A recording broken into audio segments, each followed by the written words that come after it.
సరిగ్గా పావుగంట అంటే పావుగంటలో తయారయ్యే బన్ను లాంటి అట్టు చూద్దామా మరి. అయితే అందరూ బాంబే రవ్వతో బియ్య పిండితో చేస్తారు.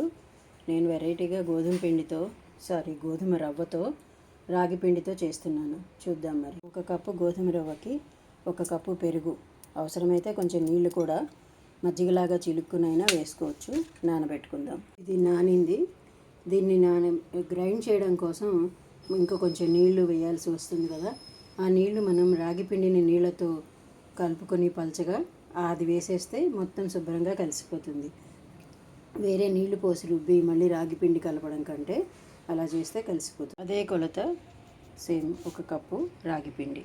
దీన్ని నీళ్లు పోసి కొంచెం పలచగా గరిటెజారుగా కలుపుకుందాం. ఇలా గరిటెజారుగా కలుపుకున్న రాగి పిండిని ఆ రవ్వలో వేసేసి మొత్తం కలిపి గ్రైండ్ చేద్దాం. అప్పుడే ఉప్పు, కొంచెం సోడా ఉప్పు చిటికెడు వేసుకొని గ్రైండ్ చేద్దాం.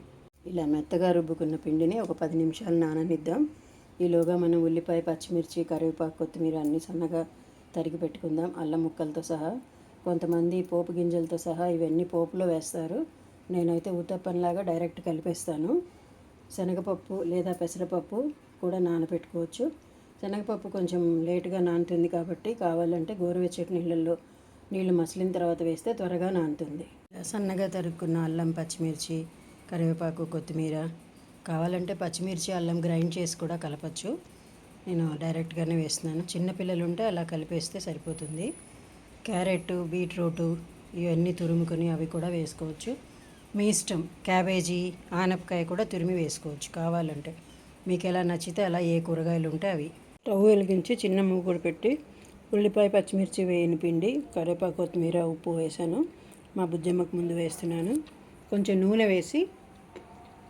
నూనె వేడెక్కాలి. ఒక గరిటెడు పిండి వేసి మూత పెట్టి ఉంచాలి.